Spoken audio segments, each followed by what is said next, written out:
234. Exploración física del aparato cardiovascular. La valoración clínica del paciente con enfermedad cardiovascular confirmada o sospechada inicia con los métodos clásicos de anamnesis y exploración física dirigida. El enfoque de estos depende del contexto médico al momento de presentación, que van desde la visita de seguimiento de tipo ambulatorio hasta una revisión más dirigida en el servicio de urgencias. En los últimos 20 años han decaído poco a poco las habilidades y la cabalidad con que se realiza una exploración física en todos los niveles, desde el estudiante hasta el especialista. Esto ha causado gran preocupación por parte del profesorado clínico. Hoy en día, solo un pequeño número de residentes en medicina interna y medicina familiar identifican las manifestaciones clínicas clásicas de las cardiopatías. A pesar de las percepciones difundidas, el desempeño profesional no mejora, como algo predecible, con la acumulación de experiencia, sino que, por lo contrario, para un médico muy ocupado será más difícil adquirir y asimilar nuevas técnicas de exploración. En la actualidad se dedica menos tiempo a exploraciones cardiovasculares con la orientación de un tutor durante la preparación de los estudiantes y los residentes. Un resultado reconocido de tales tendencias es el uso excesivo y progresivo de estudios de imagen no invasivos para establecer la presencia y gravedad de enfermedades cardiovasculares, incluso si los datos de la exploración orientan a una probabilidad pequeña de que existan anomalías notables antes de practicar otros estudios. Los partidarios del empleo de aparatos manuales de ecografía para identificar y definir cardiopatías estructurales han planteado su incorporación en los programas de enseñanza. Las técnicas educativas para mejorar los procedimientos y capacidades en el enfermo directamente incluyen repetición, conferencias de enseñanza con revisión de pacientes, retroalimentación de medios visuales que abarcan fenómenos auscultatorios con ecocardiografía Doppler y entrenamiento basado en simulación. La base de pruebas que vinculan los datos obtenidos en la anamnesis y la exploración física con la presencia, intensidad y pronóstico de enfermedades cardiovasculares se ha establecido más rigurosamente en lo que se refiere a enfermedades de arterias coronarias, insuficiencia cardíaca y valvulopatías cardíacas. Por ejemplo, las observaciones de fenómenos como la frecuencia cardíaca, la presión arterial, signos de congestión pulmonar y la presencia de insuficiencia mitral, contribuyen de manera importante a la valoración directa de riesgos en sujetos con síndromes coronarios agudos. Las observaciones obtenidas de la exploración física en tales situaciones pueden aportar las bases de decisiones clínicas antes de que se sepan los resultados de métodos que valoran los biomarcadores cardíacos. Es posible anticipar el pronóstico de personas en insuficiencia cardíaca sistólica con base en los datos de la presión venosa yugular y la presencia o ausencia de un tercer ruido cardíaco. La identificación precisa de los soplos cardíacos permite contar con conocimientos importantes de la evolución natural de muchas valvulopatías y lesiones congénitas del corazón. Por último, nunca se insistirá demasiado en la importancia de la exploración física para reforzar la relación entre el médico y su paciente. Exploración física general. Cualquier exploración comienza con la valoración del aspecto general de la persona. El médico se percatará de su edad, postura, conducta y estado general de salud. El paciente tiene dolor o está sentado de manera tranquila, muestra disnea, tiene diaforesis importante. El paciente evita algunas posiciones corporales para aplacar o eliminar el dolor, como en el caso de que se sospeche pericarditis aguda. Se advierten signos que denotan que la disnea pudiera provenir de los pulmones, como en los casos de deformidad del tórax en tonel con incremento del diámetro anteroposterior, taquipnea y respiración con los labios entrecerrados. Es posible advertir con facilidad la presencia de palidez, cianosis o ictericia en la piel y ello aporta datos adicionales. El sujeto caquéctico, con mal aspecto con un cuadro crónico puede sugerir la presencia de insuficiencia cardíaca de larga evolución u otros cuadros de índole general como un cáncer. El médico puede identificar sin problemas algunos síndromes genéticos, a menudo con afectación del aparato cardiovascular como trisomía 21, síndrome de Marfan o de Holt-Oram. De forma sistemática se miden la talla y el peso, además de calcularse el índice de masa y el área de superficie corporal. Los datos de la circunferencia abdominal y el índice cintura-cadera se utilizan para anticipar el riesgo cardiovascular a largo plazo. A lo largo de la entrevista y la exploración se valorarán elementos como el estado psíquico, el nivel de vigilia y el estado de ánimo. Piel.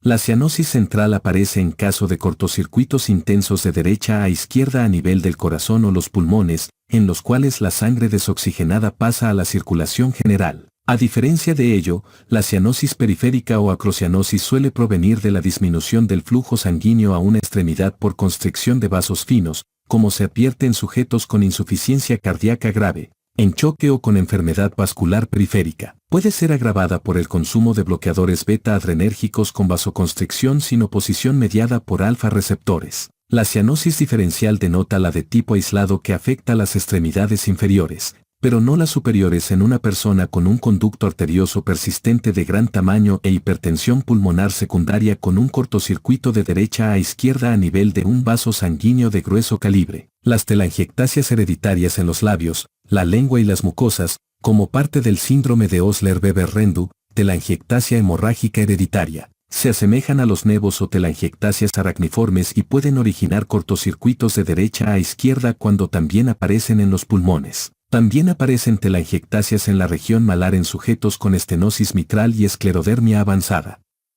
El color bronceado excesivo de la piel puede sugerir hemocromatosis como causa de la insuficiencia cardíaca coexistente. En lo que se refiere a la ictericia que se aprecia en primer lugar en las escleróticas, hay que incorporar muchas entidades en el diagnóstico diferencial, pero el marco que presenta el enfermo pudiera ser compatible con insuficiencia cardíaca avanzada de las cavidades derechas del corazón y hepatomegalia congestiva o anticoagulantes o antiplaquetarios como el ácido acetilsalicílico y los antagonistas del receptor P2 y 12. Varios trastornos de los lípidos a veces se acompañan de santomas subcutáneos, en particular en las vainas tendinosas o en las superficies extensoras de las extremidades. La hipertrigliceridemia intensa se acompaña de santomatosis eruptiva y lipemia retiniana. Los santomas en los pliegues palmares son específicos de la hiperlipoproteinemia de tipo 3. El pseudoxantoma elástico, una enfermedad que acompaña a la aterosclerosis prematura, se manifiesta por piel coriácea a manera de empedrado en la axila y pliegues del cuello y por estrías angioides en el estudio fundoscópico. Se han descrito lentiginosis extensas en diversos síndromes cardiovasculares de aparición tardía, como el de Carney, que comprende múltiples mixomas auriculares. Las manifestaciones cutáneas de la sarcoidosis como el lupus pernio y el eritema nudoso pueden sugerir dicha enfermedad como causa de la miocardiopatía dilatada coexistente, en particular en casos de bloqueo cardíaco, retardo de la conducción intraventricular o taquicardia ventricular, cabeza y cuello. Debe valorarse en todos los pacientes la dentadura y la higiene de la boca para detectar cualquier punto de origen de posibles infecciones y como un reflejo de la salud en términos generales. El paladar ojival es parte del síndrome de Marfan y de otras colagenopatías. Se ha descrito la úvula bífida en sujetos con síndrome de Loeys-Dietz y las amígdalas de color anaranjado son características de la enfermedad de Tangier.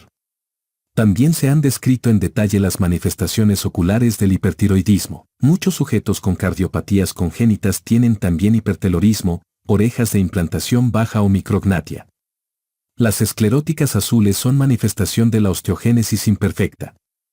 El arco senil no es específico para servir de reflejo del riesgo de cardiopatía coronaria. El estudio del fondo de ojo a menudo no se utiliza con la frecuencia debida para valorar los vasos finos del interior de los ojos, en particular en individuos con aterosclerosis, hipertensión o diabetes mellitus corroboradas. Se necesita a veces un midriático para la visualización del fondo de ojo, el cual debe realizarse sistemáticamente al valorar a todo individuo con endocarditis sospechada o en los que tienen el antecedente de cambios visuales agudos. La oclusión de una rama de la arteria retiniana o la visualización de una placa de Ojenhorst puede disminuir el número de entidades que se planteen en el diagnóstico diferencial, de forma rápida y en la situación apropiada. La policondritis recidivante se manifiesta por la inflamación del pabellón auditivo o, en sus etapas finales, en la deformidad parecida a una silla de montar en la nariz, por destrucción del cartílago nasal. También se observa esto en la granulomatosis con poliangitis de Wegener. Tórax. Es importante identificar con gran detenimiento cicatrices de esternotomía media, toracotomía posterolateral izquierda o en la zona intraclavicular en el sitio de colocación de un generador marcapasos desfibrilador y pueden aportar la primera pista en cuanto a un trastorno cardiovascular primario en individuos incapaces de aportar datos importantes en la anamnesis. La distribución notable de venas colaterales puede sugerir obstrucción de la vena subclavia o cava. Si la cabeza y el cuello tienen un aspecto moderadamente cianótico y hay incremento extraordinario de la presión venosa sin pulsaciones visibles, habrá que plantear la posibilidad del síndrome de vena cava superior.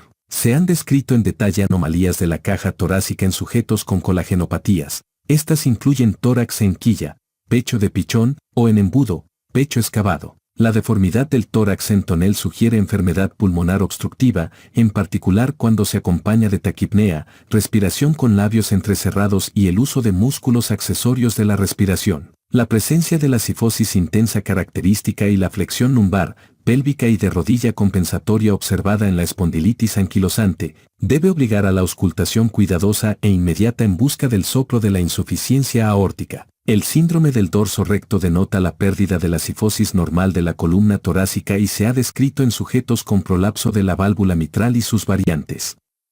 En algunos individuos con cardiopatía congénita cianótica la pared del tórax tiene un aspecto asimétrico, con desplazamiento anterior del hemitórax izquierdo. El médico debe percatarse de la frecuencia y característica de las respiraciones durante la ventilación espontánea y prestar atención adicional a la búsqueda de las sibilancias audibles y al estridor.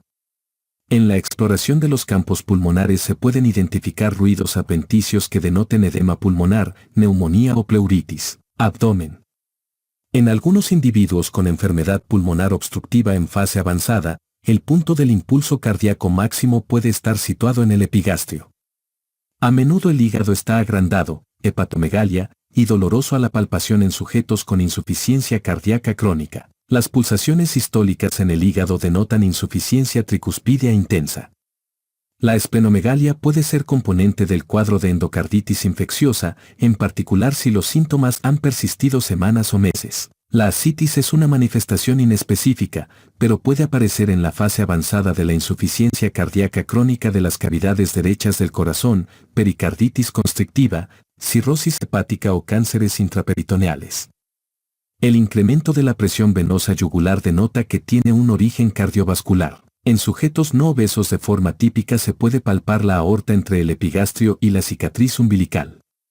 La sensibilidad de la palpación para detectar un aneurisma de la aorta abdominal, masa pulsátil y en expansión, disminuye conforme aumenta la talla corporal. La sola palpación no es lo suficientemente precisa para corroborar el diagnóstico y por ello se recomienda la exploración ecográfica como método de detección.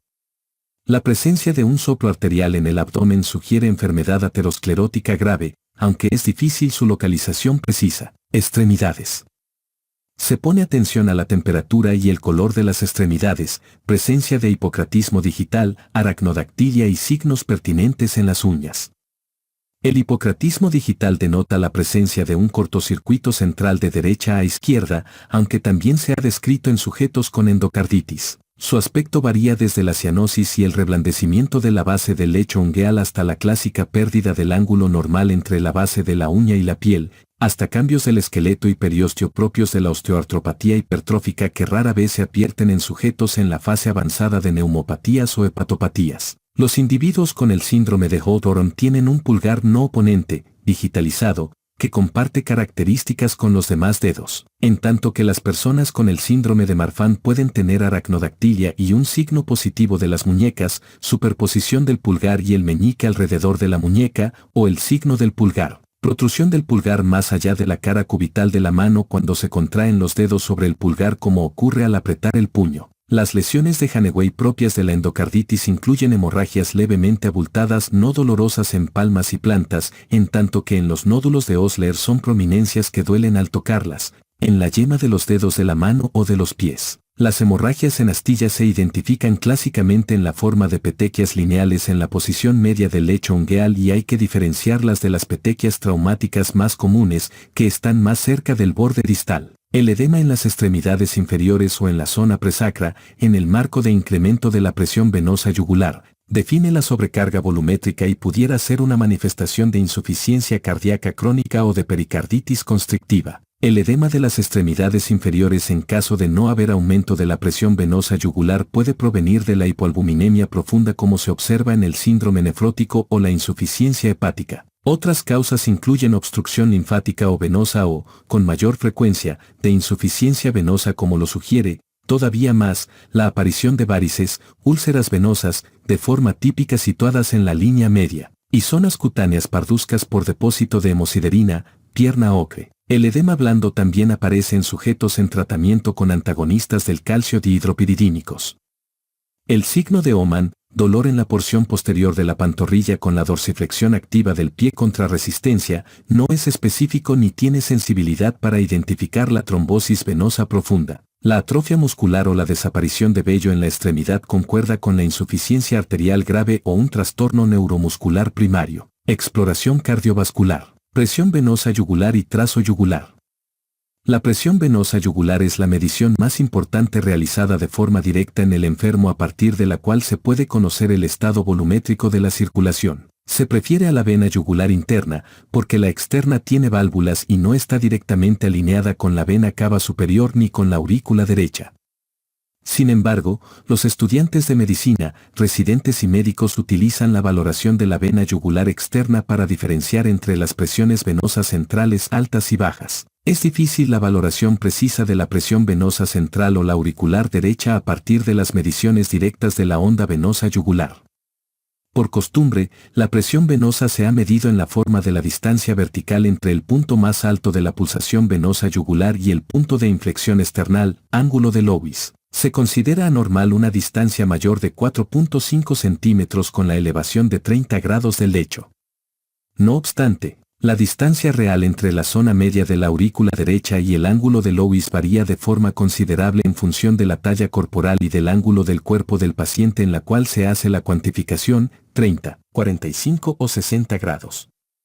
El uso del ángulo external como punto de referencia ocasiona cálculos sistemáticamente menores de las reales que la presión venosa central. Dicho método debe usarse más para una semicuantificación que para diferenciar entre el incremento anormal de presión venosa central y las cifras normales. La clavícula puede constituir un punto de referencia más fácil para la estandarización. Las pulsaciones venosas por arriba de su nivel con el sujeto sentado claramente son anormales, dado que la distancia entre la clavícula y la aurícula derecha es de 10 centímetros, como mínimo. Es importante que el paciente esté siempre en posición sedente de modo que las piernas estén flexionadas y colgando por debajo del nivel de la cama, cuando se sospecha que hay incremento de la presión en la posición de decúbito intermedio. También hay que destacar que las mediciones directas de presión venosa central se hacen en centímetros de agua, pero es necesario convertirlas en milímetros de mercurio para que exista correlación con las normas hemodinámicas detectadas. 1.36 centímetros de agua igual a 1 milímetro de mercurio. A veces es difícil diferenciar la onda venosa de la del pulso carotídeo, en particular durante la inspección sistemática. Sin embargo, dicha onda tiene algunas características propias y en muchos pacientes es posible identificar sus componentes individuales. Figura 234.1. El pulso arterial no se obstruye con facilidad con la palpación. El trazo de la onda venosa en pacientes con ritmo sinusal suele ser bifásico, mientras que el pulso carotídeo es monofásico y el pulso venoso yugular debe modificarse con cambios en la postura o la inspiración, a menos que la presión venosa sea bastante elevada. La onda venosa se divide en varias espigas peculiares. La onda A refleja la contracción presistólica de la aurícula derecha y se produce exactamente después de la onda P electrocardiográfica y antecede al primer ruido cardíaco. Una onda A prominente se identifica en individuos con menor distensibilidad del ventrículo derecho. La onda A en cañón aparece con la disociación auriculoventricular y con la contracción de la aurícula derecha contra la válvula tricúspide cerrada. En el sujeto con una taquicardia de complejos amplios, la detección de las ondas A en cañón en la onda venosa yugular identifica que el ritmo proviene del ventrículo. La onda A no aparece con la fibrilación auricular. El descenso X define la disminución de la presión auricular derecha después de la inscripción de la onda A. La onda C, que surge conforme la válvula tricúspide cerrada es desplazada al interior de la aurícula derecha durante el comienzo de la sístole ventricular temprana. Interrumpe dicho descenso X y es seguida de un descenso adicional. La onda V representa el llenado auricular, diástole auricular, y se realiza durante la sístole ventricular. El punto más alto de la onda V depende de la distensibilidad de la aurícula derecha y también el volumen de sangre que retorna a dicha cavidad, en sentido anterógrado desde las venas cavas, o retrógrado a través de una válvula tricúspide insuficiente. En sujetos con insuficiencia tricúspidea la onda V se intensifica y hay disminución rápida posterior de la presión, descenso y con grados progresivos de insuficiencia tricúspidea, la onda V se fusiona con la onda C y las ondas de aurícula derecha y vena yugular adquieren características ventriculares. El descenso y que sigue al punto más alto de la onda V puede prolongarse o disminuir con la obstrucción del flujo de llegada al ventrículo derecho, como puede observarse en la estenosis tricuspidea o el taponamiento pericárdico. En circunstancias normales, la presión venosa debe disminuir como mínimo 3 milímetros de mercurio con la inspiración. El signo de Kussmaul se define por el incremento o por el hecho de que no disminuye la presión venosa yugular con la inspiración. Clásicamente surge en la pericarditis constrictiva, aunque se le ha señalado en individuos con miocardiopatía restrictiva, embolia pulmonar masiva, infarto del ventrículo derecho e insuficiencia ventricular izquierda sistólica grave. También es común el signo aislado en pacientes después de cirugía cardíaca sin otra anomalía hemodinámica. En ocasiones puede desencadenarse elevación de la presión venosa por la inducción del reflejo hepatoyugular o por elevación pasiva de las piernas. Si los signos en cuestión son positivos, existe un estado de sobrecarga volumétrica con distensibilidad limitada del sistema venoso distendido o constreñido en exceso. El reflejo hepatoyugular es inducido al aplicar presión firme y constante en la mitad superior del abdomen, de preferencia en el cuadrante superior derecho, durante más de 15 segundos. La respuesta positiva se define por un incremento sostenido de más de 3 centímetros en la presión venosa yugular durante la aplicación firme de presión en el abdomen. La respuesta debe realizarse después de aplicar presión firme durante 10 segundos, para permitir que desaparezcan artefactos respiratorios y la tensión de los músculos abdominales. Es importante desde antes señalar al paciente que se abstenga de retener el aliento o hacer alguna maniobra similar a la de Valsalva durante la realización de tal método. El reflejo hepatoyugular es útil para conocer de forma anticipada si la presión capilar en la arteria pulmonar rebasará los 15 milímetros de mercurio en la insuficiencia cardíaca. Por medio de la valoración de la presión venosa yugular se conoce la presión de llenado del ventrículo izquierdo, pero posee una relación predecible con la presión capilar, presión de enclavamiento, en la arteria pulmonar. En un gran estudio de individuos en fase avanzada de su insuficiencia cardíaca, el hecho de que la presión de aurícula derecha fuera mayor de 10 milímetros de mercurio, como era factible anticipar por datos de la exploración física, tuvo un valor positivo de 88% para prever que la presión capilar de arteria pulmonar rebasaría más de 22 milímetros de mercurio. Además, el incremento en la presión venosa yugular tuvo importancia pronóstica en individuos con insuficiencia cardíaca sintomática y en la disfunción sistólica asintomática del ventrículo izquierdo. La presencia del incremento de presión venosa yugular conlleva un mayor peligro de hospitalización posterior por insuficiencia cardíaca, fallecimiento por esa causa o ambas situaciones. Valoración de la presión arterial. La medición de la presión arterial por lo común se delega a las enfermeras, pero el médico debe repetirla. La cuantificación precisa depende de la posición corporal, circunferencia del brazo, momento y sitio de la medición, tipo y tamaño del aparato medidor, técnica y características del operador. En general, la presión arterial registrada por médicos arroja cifras mayores que la medida por enfermeras y mediciones del propio paciente en casa. La presión arterial se mide mejor con el sujeto sentado, con su brazo al nivel del corazón y el pie en el suelo con la espalda apoyada, con el empleo de un manguito de tamaño apropiado, después de 5 a 10 minutos de relajación. Si se mide con el sujeto en decúbito dorsal habrá que elevar el brazo para llevarlo al nivel de la zona media de la aurícula derecha.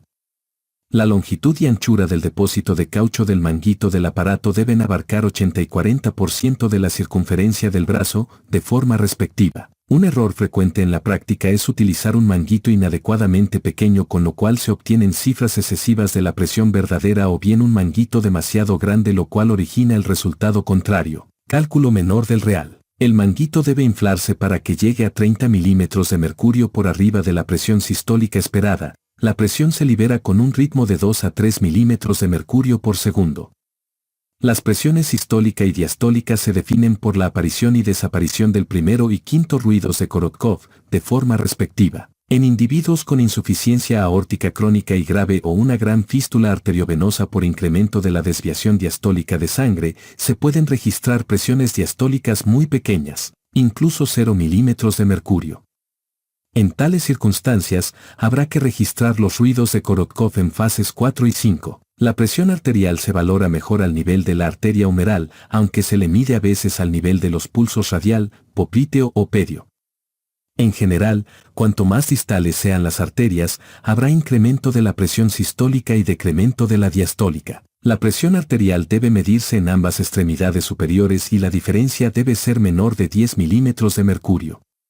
La presión arterial diferencial que rebase dicho límite puede aparecer en la arteriopatía subclavia aterosclerótica o inflamatoria, en la estenosis aórtica supravalvular y en la coartación o en la disección de la aorta. Las presiones sistólicas en las extremidades inferiores por lo común son 20 milímetros de mercurio mayores o más que las presiones sistólicas en los brazos. Diferencias de mayor magnitud en las cifras de presiones de piernas sobre brazos se observan en individuos con insuficiencia aórtica grave y crónica, y también en personas con arteriopatía periférica de miembros inferiores extensa y con calcificaciones. El índice tobillo-brazo, presión sistólica en la arteria dorsal del pie o la arteria tibial posterior dividida entre la más alta de las cifras de las presiones de las dos arterias humerales. Es un elemento potente que permite anticipar a largo plazo la mortalidad cardiovascular. La presión arterial medida en el consultorio o en el hospital posiblemente no refleje con exactitud la presión en otras circunstancias. Se ha definido a la hipertensión ficticia o de bata blanca por la obtención de 3 mediciones separadas hechas por personal médico mayor de 140/90 milímetros de mercurio,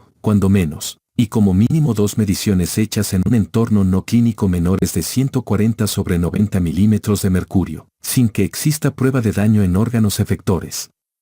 Los individuos con dicha hipertensión quizá no se beneficien de la farmacoterapia, aunque muy probablemente terminen por presentar hipertensión sostenida con el paso del tiempo. Es importante sospechar hipertensión oculta cuando se registran cifras normales o incluso menores de presión en individuos con enfermedad aterosclerótica avanzada, en particular cuando aparecen signos de daño de órgano efector o si se perciben soplos. Las cifras altas de presión sistólica medidas a 24 horas con un esfigmomanómetro ambulatorio conllevan un mayor riesgo de enfermedad cardiovascular y de muerte por todas las causas, sin importar la presión arterial medida en entornos extrahospitalarios. La hipotensión ortostática se define por la disminución de la presión sistólica más de 20 milímetros de mercurio o de la diastólica más de 10 milímetros de mercurio como una reacción cuando el sujeto asume la postura erecta, desde el decúbito dorsal, en término de 3 minutos. A veces también se observa la ausencia de taquicardia compensadora, una respuesta anormal que sugiere insuficiencia del sistema autónomo y puede hallarse en individuos con diabetes o enfermedad de Parkinson. La hipotensión ortostática es causa frecuente de obnubilación postural síncope y hay que detectarla sistemáticamente en individuos en quienes se sospeche tal trastorno.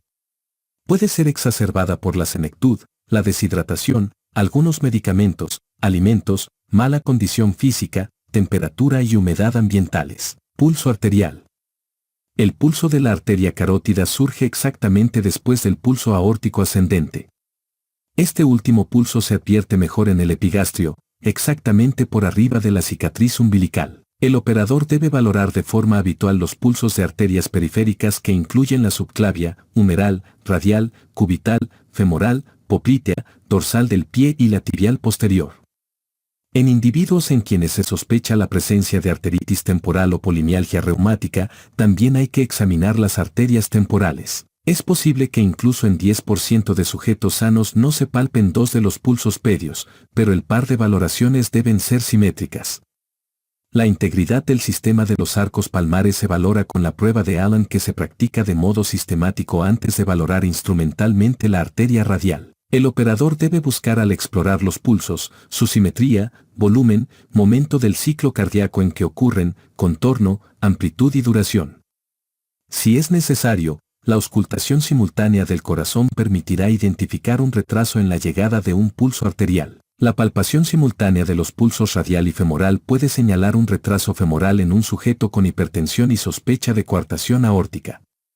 Es importante no explorar de modo simultáneo ambos pulsos carotídeos o cuando se percibe un soplo. Siempre se utilizará presión leve para no desencadenar un síndrome y síncope por hipersensibilidad carotídea en ancianos susceptibles. El pulso arterial por lo común se acelera más y alcanza un máximo en función de su distancia desde el corazón, fenómeno que traduce el estado muscular de las arterias más periféricas y la suma de las ondas incidente y reflejada. En general, las características y el contorno del pulso arterial dependen del volumen sistólico, la velocidad de expulsión, la distensibilidad vascular y la resistencia vascular sistémica. El estudio del pulso puede generar resultados desorientadores en individuos con disminución del gasto cardíaco y en personas con esclerosis de arterias por envejecimiento, hipertensión crónica o arteriopatía periférica. Las características del pulso se aprecian mejor al nivel de la carótida, figura 234.2. La detección de un pulso débil y tardío, pulsus parvus et tardus, es característico de la estenosis aórtica grave. Algunas personas con estenosis aórtica también pueden presentar un impulso lento, con muescas o interrumpido, pulso anacrótico, con un frémito o retumbo. A diferencia de ello, en la insuficiencia aórtica grave y crónica, el impulso carotídeo muestra un aumento rápido y neto, además de una disminución rápida, pulso de Couridgen o de martillo de agua. Algunas personas con insuficiencia aórtica avanzada pueden tener un pulso bífido o bisferiens, en el cual se identifican dos picos sistólicos. También se describe la aparición del pulso bífido en individuos con miocardiopatía obstructiva hipertrófica con inscripción de ondas de percusión y de ventilación. El pulso bífido se identifica mejor en individuos que tienen un globo de contrapulsación aórtica en que el segundo pulso es diastólico dentro del ciclo cronológico. El término pulso paradójico denota la disminución de la presión arterial sistólica en más de 10 milímetros de mercurio con la inspiración. Se observa en individuos con taponamiento pericárdico, aunque también se le ha descrito en casos de embolia pulmonar masiva, choque hemorrágico, enfermedad pulmonar obstructiva grave y neumotórax a presión. El pulso paradójico se mide al detectar la diferencia entre la presión arterial sistólica en que se perciben por primera vez los ruidos de Korotkov durante la expiración, y la presión sistólica en que se perciben dichos ruidos con cada latido, independientemente de la fase de la respiración. Entre una y otra tensiones se perciben solo de manera intermitente los ruidos mencionados y durante la expiración. Se debe disminuir lentamente la presión del manguito para identificar dichos signos. Es difícil a veces medir el pulso paradójico en personas con taquicardia, fibrilación auricular o taquipnea. En la arteria humeral o la femoral se palpa a veces el pulso paradójico si la diferencia tensional excede de 15 milímetros de mercurio. Dicha disminución inspiratoria de la presión sistólica es una consecuencia demasiado intensa de la dependencia interventricular. En cambio, el llamado pulso alternante se define como la variación de la amplitud del pulso, de un latido a otro. Aparece solo con cada ruido de Korotkov en fase 1 y se le capta cuando se disminuye de modo lenta la cifra de presión en el manguito, por lo general, en el individuo con ritmo cardíaco regular e independiente del ciclo respiratorio. El pulso alternante se observa en individuos con insuficiencia sistólica grave del ventrículo izquierdo, según se piensa, proviene de cambios cíclicos en las concentraciones de calcio intracelular y la duración del potencial de acción. Si al aparecer el pulso alternante hay un fenómeno similar en la onda T del electrocardiograma, al parecer es mayor el riesgo de una arritmia grave. En raras ocasiones se perciben los aneurismas de la aorta ascendente en forma de una masa pulsátil en la zona paraesternal derecha. La identificación de un pulso amplio en la aorta abdominal debe obligar a la práctica expedita de estudios de imágenes no invasivos como la ecografía o la tomografía para una mejor definición del problema. Se buscan aneurismas de arterias femoral, poplitea o de ambos vasos, en individuos con aneurismas de la aorta abdominal. El nivel de obstrucción arterial que genera claudicación se puede identificar en la exploración física, figura 234.3. Por ejemplo, en la persona con claudicación de los gemelos de la pantorrilla, la disminución de la amplitud del pulso entre la arteria femoral común y las popliteas permitirá localizar la obstrucción al nivel de la arteria femoral superficial, aunque puede coexistir con la obstrucción del flujo de entrada por arriba del nivel de la arteria femoral común. Es importante auscultar de forma sistemática en busca de soplos carotídeo, subclavio, de aorta abdominal y femoral. No obstante, la correlación entre la presencia de un soplo y el grado de obstrucción vascular no es grande. El soplo cervical es un indicador débil del grado de estenosis de la arteria carótida. En caso de no aparecer, no se descartará la presencia de obstrucción luminal considerable. Si el soplo abarca parte de la diástole o se detecta un frémito, por lo común la obstrucción es intensa. Otras causas de soplos arteriales comprenden la fístula arteriovenosa con incremento en el flujo sanguíneo, la posibilidad de que exista enfermedad grave de arterias periféricas en miembros inferiores aumenta con la aparición de manifestaciones típicas como claudicación, frialdad cutánea, anormalidades en la exploración del pulso o la presencia de un soplo vascular. Cabe utilizar la oximetría de pulsos ante algún dato anormal, como una diferencia mayor al 2% entre la saturación de oxígeno de los dedos de la mano y el pie. para detectar arteriopatía periférica de extremidades inferiores es similar, en sus características funcionales, al índice tobillo-brazo. Inspección y palpación del corazón.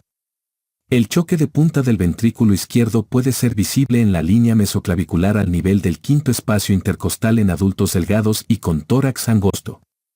Son anormales las pulsaciones visibles en cualquier otro sitio que no sea el mencionado. En la mitad izquierda de la pared anterior del tórax puede percibirse el latido en individuos cuyos ventrículos izquierdo o derecho se han agrandado o son hiperdinámicos. Como se destacó, la visibilidad de la pulsación en la mitad superior de la zona paraesternal derecha puede sugerir un aneurisma en la aorta ascendente, en sujetos delgados y altos y en individuos con la forma avanzada de la enfermedad obstructiva pulmonar y aplanamiento de los semidiafragmas. Puede ser visible el impulso cardíaco en el epigastrio y hay que diferenciarlo de la pulsación del borde hepático. La palpación del corazón comienza con el individuo en decúbito dorsal, con un ángulo de 30 grados respecto al lecho y se puede intensificar si se le coloca en decúbito lateral izquierdo. El impulso normal del ventrículo izquierdo tiene un diámetro menor de 2 centímetros y se desplaza rápidamente alejándose de los dedos. Se le advierte mejor al final de la expiración cuando el corazón está más cerca de la pared anterior del tórax. Es importante percibir sus características como tamaño, amplitud y rapidez con que se genera fuerza. El agrandamiento de la cavidad del ventrículo izquierdo se manifiesta por un desplazamiento a la izquierda y hacia abajo del latido de la punta agrandada. El latido sostenido de la punta es un signo de sobrecarga de presión, como la que aparece en individuos con estenosis aórtica o hipertensión crónica. El impulso presistólico palpable corresponde al cuarto ruido cardíaco y denota disminución de la distensibilidad del ventrículo izquierdo y la contribución muy potente de la contracción auricular al llenado ventricular. El tercer ruido palpable que denota la onda de llenado temprano y rápido en individuos con insuficiencia cardíaca puede aparecer incluso si no se oye el propio ritmo de galope. A veces se palpa un gran aneurisma de ventrículo izquierdo en la forma de un impulso ectópico y perfectamente diferente del latido en la punta. En raras ocasiones, la miocardiopatía obstructiva hipertrófica origina un latido de triple cadencia en la punta, con contribuciones que recibe de un cuarto ruido cardíaco palpable y los dos componentes del pulso sistólico bisferiens. La presión o la sobrecarga volumétrica del ventrículo derecho puede generar un desplazamiento esternal. Tienen carácter confirmatorio los signos de insuficiencia tricuspidea, onda CB en el pulso venoso yugular, la hipertensión arterial pulmonar, componente pulmonar del segundo ruido cardíaco sonoro, solo o palpable, o ambos signos. El ventrículo derecho puede agrandarse al grado de que no se perciban los ruidos de las cavidades izquierdas del corazón. A veces se advierte en individuos con sobrecarga volumétrica o depresión del ventrículo derecho, una zona de retracción entre los impulsos de los ventrículos derecho e izquierdo cuando se coloca a la persona en decúbito lateral izquierdo. Los frénitos sistólico y diastólico denotan flujo turbulento y alta velocidad. Los sitios en que aparecen permitirán identificar el origen de los soplos en el corazón. Auscultación del corazón. Ruidos cardíacos. La sístole ventricular se define gracias al intervalo que media entre el primer ruido y segundo ruido cardíacos, figura 234.4. El primer ruido engloba el choque del cierre de las válvulas mitral y tricúspide. En sujetos jóvenes y en quienes tienen bloqueo de la rama derecha de las de G se advierte desdoblamiento normal, pues en ellos el cierre de la válvula tricúspide puede sufrir un retraso relativo. La intensidad del primer ruido cardíaco depende de la distancia que debe recorrer la valva anterior de la válvula mitral para volver al plano anular, de la movilidad de la valva, la contractilidad del ventrículo izquierdo y del intervalo PR. Por lo regular, el primer ruido cardíaco es sonoro en las fases tempranas de la estenosis mitral de origen reumático y en sujetos con estados hipercinéticos de la circulación o intervalos PR breves. El ruido S1 se torna más apagado en las etapas ulteriores de la estenosis mitral en que las valvas son rígidas y calcificadas, después de exposición a bloqueadores de receptores beta-adrenérgicos, con intervalos PR largos y con disfunción contráctil del ventrículo izquierdo. Sin embargo, la intensidad de cualquier ruido cardíaco puede disminuir con cualquier cuadro que incremente la distancia entre el estetoscopio y el fenómeno cardíaco del cual proviene, que incluyen ventilación mecánica, enfermedad pulmonar obstructiva, obesidad, neumotórax y derrame pericárdico. El cierre de las válvulas aórtica y pulmonar dan origen al segundo ruido cardíaco. Con desdoblamiento normal o fisiológico, El intervalo aórtico pulmonar aumenta con la inspiración y se acorta durante la expiración. Dicho intervalo fisiológico se ampliará en caso de bloqueo de rama derecha del haz de His por el retraso ulterior en el cierre de la válvula de la pulmonar y en individuos con insuficiencia mitral intensa por el cierre prematuro de la válvula aórtica. Signos de la hipertensión de arteria pulmonar son el desdoblamiento extraordinariamente angosto o incluso un segundo ruido peculiar. El desdoblamiento fijo del segundo ruido, en el cual es amplio el intervalo aórtico pulmonar y no cambia durante el ciclo respiratorio, se observa en sujetos con comunicación interauricular de tipo secundum. El desdoblamiento inverso paradójico denota el retraso patológico en el cierre de la válvula aórtica, como el observado en individuos con bloqueo de la rama izquierda del haz de His, estimulación apical del ventrículo derecho, estenosis aórtica grave, miocardiopatía obstructiva hipertrófica e isquemia aguda del miocardio. Con el desplazamiento inverso paradójico se captan al final de la expiración los componentes individuales del segundo ruido y el intervalo en cuestión se angosta durante la inspiración, que es la situación contraria a la que cabría esperar en una situación fisiológica normal. Se considera que el componente pulmonar es sonoro o intenso cuando su intensidad rebasa la del componente aórtico en la base, cuando se le palpa en el área de la porción proximal de la arteria pulmonar, segundo espacio intercostal izquierdo, o cuando es posible detectar ambos componentes del segundo ruido en la mitral inferior del borde esternal izquierdo o en la punta del corazón. La intensidad del componente aórtico y pulmonar disminuye con la estenosis de las válvulas aórtica y pulmonar, de forma respectiva. En tales situaciones, puede surgir un solo segundo ruido, ruidos sistólicos. El ruido de expulsión es un sonido sistólico temprano de tono alto cuya situación cronológica corresponde al impulso del pulso carotídeo. Por lo común, surge en casos de enfermedades congénitas de válvulas aórtica o pulmonar bicúspide. Sin embargo, también se captan ruidos de expulsión en individuos con dilatación aislada de la base de la aorta o de la pulmonar y válvulas semilunares normales. El ruido de expulsión que acompaña a la valvulopatía aórtica bicúspide disminuye de intensidad y se torna casi inaudible conforme la válvula se calcifica y se torna más rígida. El ruido de expulsión que acompaña a la estenosis de la pulmonar se acerca al primer ruido cardíaco conforme se agrava la estenosis. Además, el ruido de expulsión de la pulmonar es solamente un hecho acústico del lado derecho, que disminuye de intensidad con la inspiración. Los ruidos de expulsión a menudo se perciben con más facilidad en la mitad inferior del borde esternal izquierdo, que en la base. Los chasquidos o ruidos que no corresponden a la expulsión y que aparecen después de que comienza el impulso carotídeo, provienen de prolapso de la válvula mitral y pueden ser solos o múltiples. Dicho chasquido también puede anteceder a un soplo. Este complejo de soplo-chasquido puede desplazarse del primer ruido con maniobras que incrementan la precarga ventricular, como la posición de cuclillas. Con el sujeto de pie, el chasquido y el soplo se desplazan y se acercan al primer ruido cardíaco. Ruidos diastólicos. El chasquido de tono alto de la apertura de la estenosis mitral aparece después de un intervalo muy corto luego del segundo ruido cardíaco.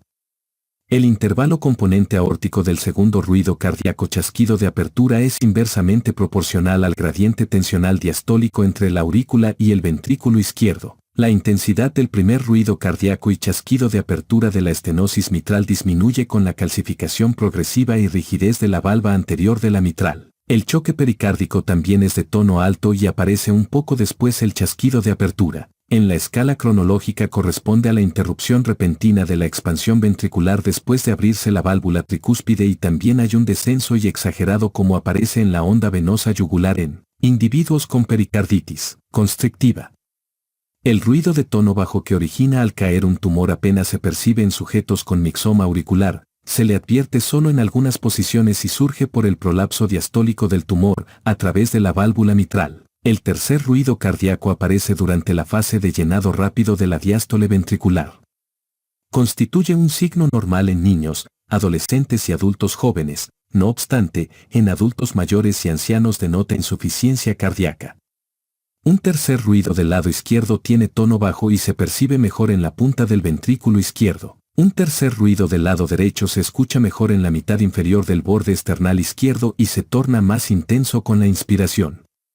El tercer ruido del lado izquierdo en sujetos con insuficiencia cardíaca crónica pronostica problemas de morbilidad y mortalidad de origen cardiovascular. Como dato interesante, el tercer ruido es igualmente frecuente en sujetos con insuficiencia cardíaca, con disfunción sistólica del ventrículo izquierdo o sin ella. El cuarto ruido cardíaco aparece durante la fase de llenado auricular de la diástole ventricular y denota expansión presistólica del ventrículo izquierdo. Tal ruido es más frecuente en personas que obtienen beneficio importante de la contribución auricular al llenado ventricular, como aquellas que tienen hipertrofia crónica de ventrículo izquierdo o isquemia activa del miocardio. El cuarto ruido no aparece con la fibrilación auricular. Soplos cardíacos.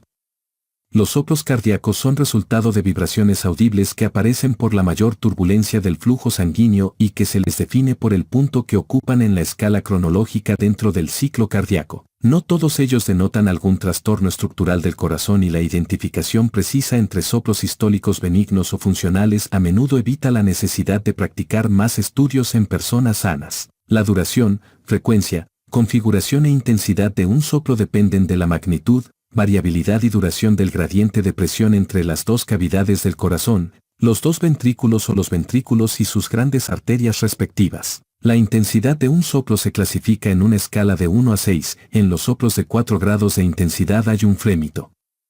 Otros atributos del soplo que son útiles para su identificación precisa incluyen el sitio en que aparece, su radiación y su respuesta a maniobras directas en el paciente. Los médicos detectan e identifican de forma correcta los soplos con solo moderada fiabilidad, pero con la exploración cuidadosa y completa del individuo es posible identificar a aquellos con valvulopatía cardíaca, en quienes está indicada la práctica de ecocardiografía transtorácica y vigilancia clínica. De esta forma se identifica a individuos que no requieren estudios adicionales. Los soplos sistólicos en la escala cronológica pueden estar situados en el comienzo, la zona media, tardía o de toda la sístole, figura 234.5. La insuficiencia mitral aguda y grave origina un soplo protosistólico en decrescendo y sus características dependen de la disminución progresiva del gradiente de presión de ventrículo o aurícula izquierdos durante la sístole. Por la disminución e incremento rápidos de la presión de la aurícula izquierda en dicho contexto clínico. La insuficiencia mitral grave que acompaña al prolapso de la valva posterior o flácida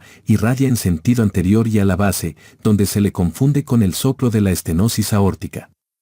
La insuficiencia mitral por afectación de la valva anterior produce un soplo que se irradia hacia atrás y a la axila. En el caso de insuficiencia tricuspide aguda en individuos con presión normal de la arteria pulmonar, la intensidad del soplo protosistólico puede aumentar con la inspiración y percibirse en la mitad inferior del borde esternal izquierdo. En el pulso venoso yugular se identifican ondas CB por reflujo. El soplo mesosistólico comienza después del primer ruido cardíaco y termina antes del segundo ruido cardíaco. Su configuración típica es crescendo-decrescendo.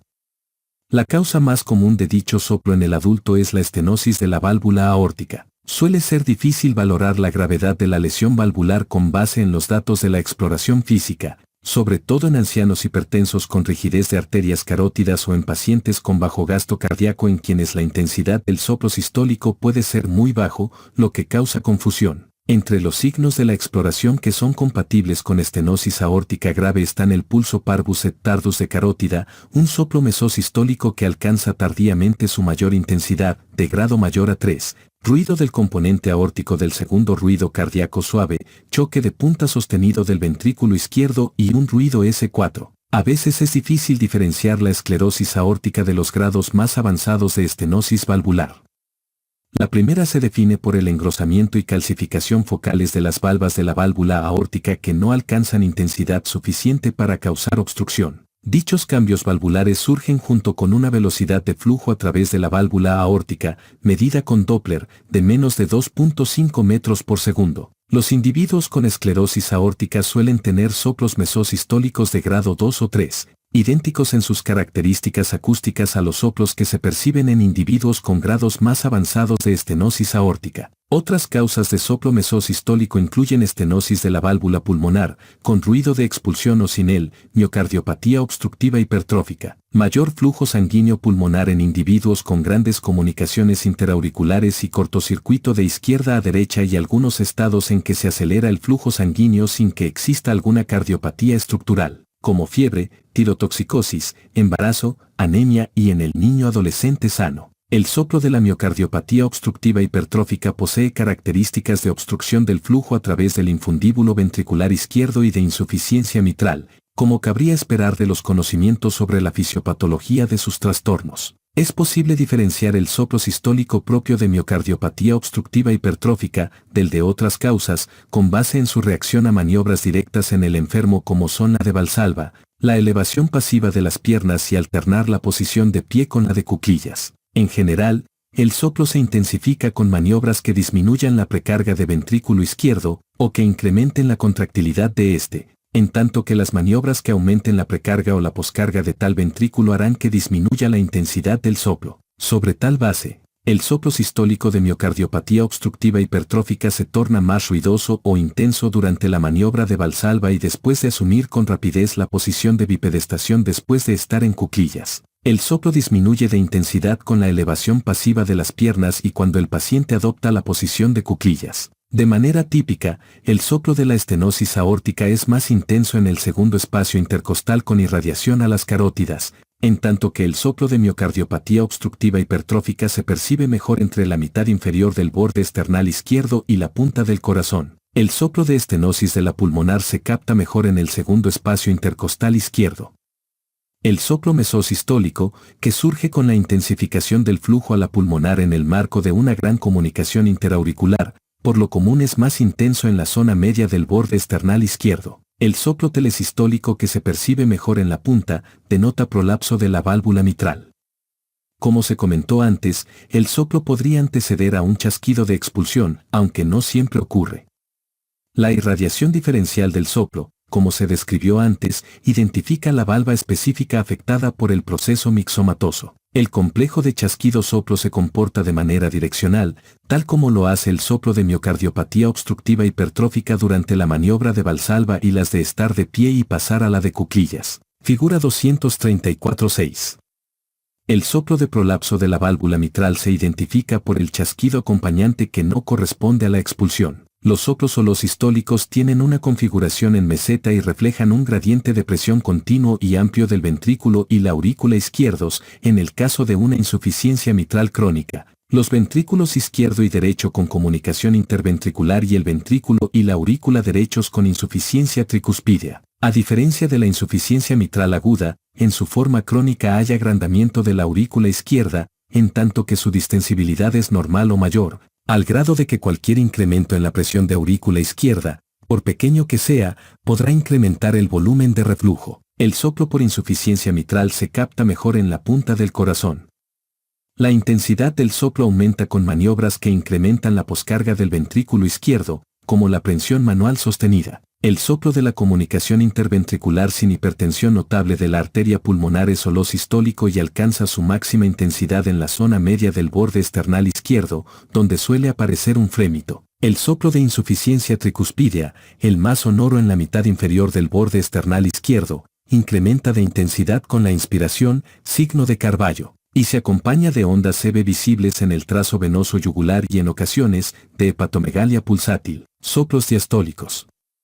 A diferencia de algunos soplos sistólicos, los diastólicos siempre denotan la presencia de alguna cardiopatía estructural, figura 234-5. El soplo que aparece en el reflujo aórtico grave y agudo es relativamente suave y corto, por el incremento rápido de la presión diastólica del ventrículo izquierdo y la disminución progresiva del gradiente de presión entre el ventrículo izquierdo y la aorta. A diferencia de ello, el soplo del reflujo aórtico grave y crónico se percibe clásicamente como un fenómeno de expulsión, soplante, en decreciendo en todo el borde esternal izquierdo en individuos con alteraciones valvulares primarias y a veces en el borde esternal derecho en personas con alteraciones primarias de la base de la aorta. En el caso de insuficiencia aórtica crónica, la diferencia de presiones es amplia y los pulsos arteriales son saltones.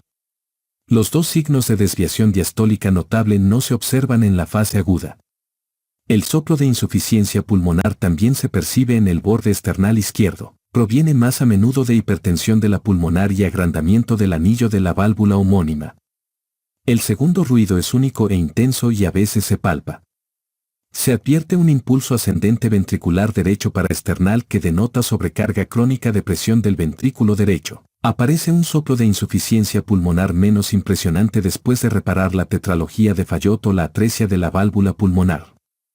Después de la cirugía, el soplo es más suave y de tono más bajo, por ello a veces se subestima de forma notable la intensidad del reflujo a través de la válvula pulmonar. La estenosis mitral es la causa clásica del soplo mesodiastólico o telediastólico, que se capta mejor sobre la punta en el individuo en decúbito lateral izquierdo. Tiene tono bajo o de retumbo y antes de él hay un chasquido de apertura en las etapas tempranas de cuadros reumáticos. La intensificación presistólica denota un incremento en la intensidad del soplo exactamente antes del primer ruido. Se observa en individuos con ritmo sinusal y no se le detecta en personas con fibrilación auricular. De forma típica, los signos auscultatorios en individuos con estenosis de la tricúspide de tipo reumático son disimulados por trastornos del lado izquierdo, aunque su naturaleza es similar a la de los descritos en individuos con estenosis mitral. La llamada estenosis mitral o tricuspidia funcional denota la generación de soplos mesodiastólicos que surgen por incremento y aceleración del flujo diastólico transvalvular, incluso sin que haya obstrucción de válvulas. En el marco de insuficiencia mitral o tricuspidia grave o una gran comunicación interauricular con cortocircuito de izquierda a derecha.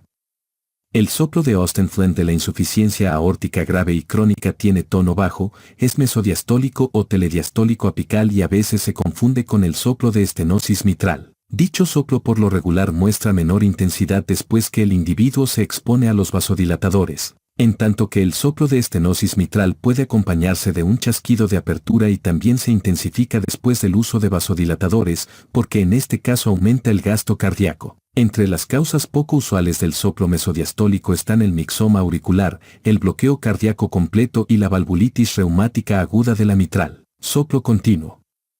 El soplo continuo surge por la persistencia del gradiente de presiones entre las dos cavidades cardíacas o vasos sanguíneos que abarcan sístole y diástole. El fenómeno en cuestión comienza de manera característica en la sístole, se continúa con el segundo ruido y termina por abarcar una fracción de la diástole. Suele ser difícil diferenciarlo de soplos sistólicos y diastólicos individuales en personas con valvulopatía cardíaca mixta.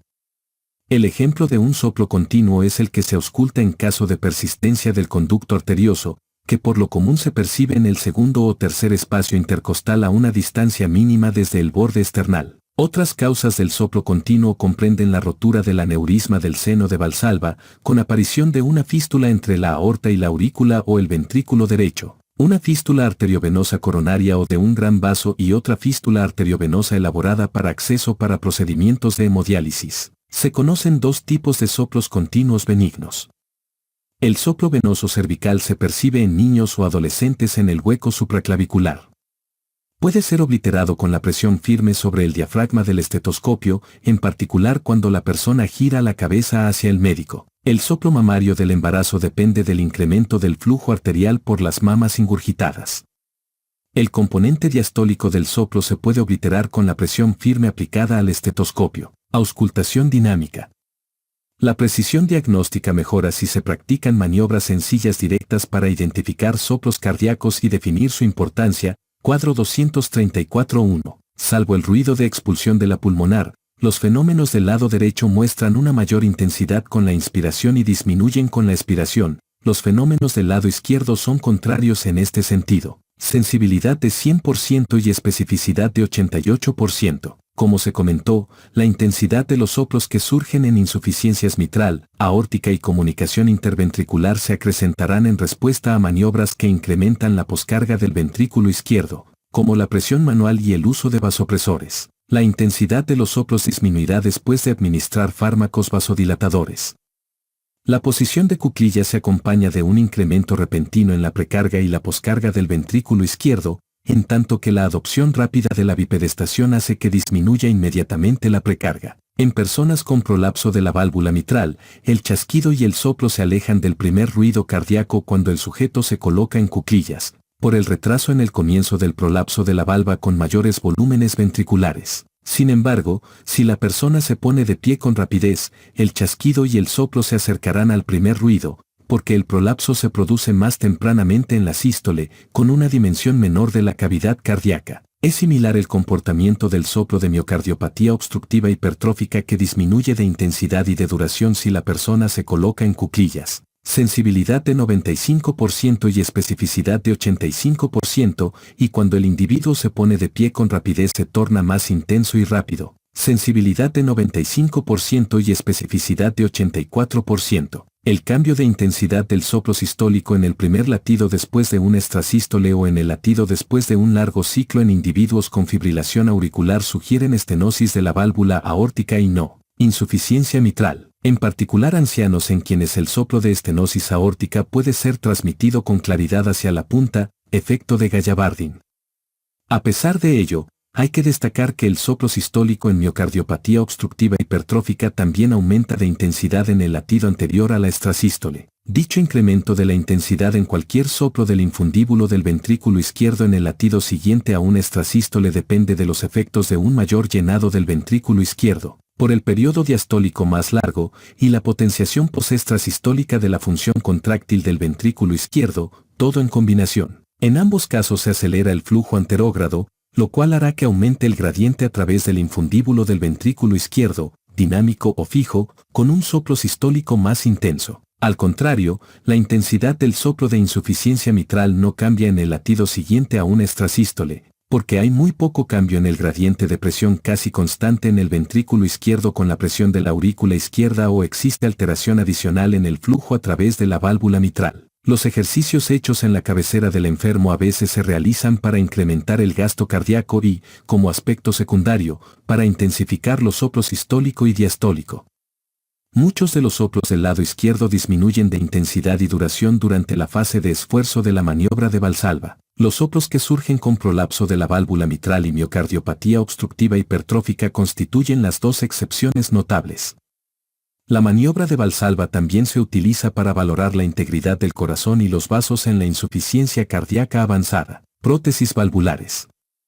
Con frecuencia, el primer dato de que la disfunción valvular puede contribuir a la reaparición de síntomas es el cambio en las características en los ruidos cardíacos o la aparición de un nuevo soplo. Los ruidos cardíacos con una válvula bioprotésica se asemejan a los generados por las válvulas originales, propias del paciente. La bioprótesis mitral por lo común se acompaña de un soplo mesosistólico de intensidad 2 o 3 en el borde external izquierdo, surge por el flujo turbulento a través de soportes de la válvula, en el sitio en que sobresalen al interior del infundíbulo del ventrículo izquierdo, y también por el soplo mesodiastólico suave que se observa con el llenado normal del ventrículo izquierdo. Dicho soplo diastólico a menudo se percibe solo con el sujeto en decúbito lateral izquierdo y después de ejercicio. El soplo de tono alto apical u olor sistólico denota fuga paravalvular o reflujo a través de la válvula bioprotésica. En esta situación están indicados los estudios de imágenes adicionales.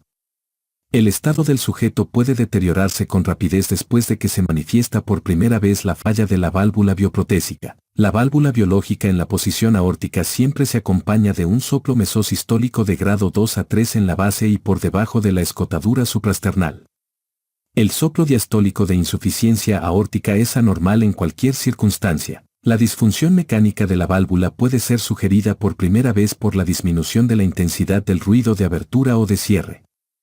El soplo sistólico apical de tono alto en individuos con una prótesis mitral mecánica y un soplo diastólico en decrescendo en personas con la prótesis aórtica mecánica denota reflujo paravalvular. El cuadro clínico inicial de individuos con trombosis en la prótesis valvular pueden ser signos de choque, amortiguamiento de ruidos cardíacos y soplos suaves. Enfermedad pericárdica. La presencia de un flote pericárdico tiene una especificidad cercana al 100% para confirmar el diagnóstico de pericarditis aguda, aunque no tiene el mismo nivel la sensibilidad de tal signo porque el flote puede variar a lo largo de la evolución de una enfermedad aguda o ser muy difícil inducirlo. El flote se percibe como un ruido correoso o de raspado con 2 o 3 componentes, aunque puede ser monofásico. De forma clásica, los 3 componentes son sístole ventricular, llenado protodiastólico rápido y también presistólico tardío después de contracción auricular en sujetos con ritmo sinusal. Es importante que el explorador cambie los puntos de auscultación a diversas posiciones. Pueden obtenerse datos adicionales de la anamnesis y del electrocardiograma de 12 derivaciones.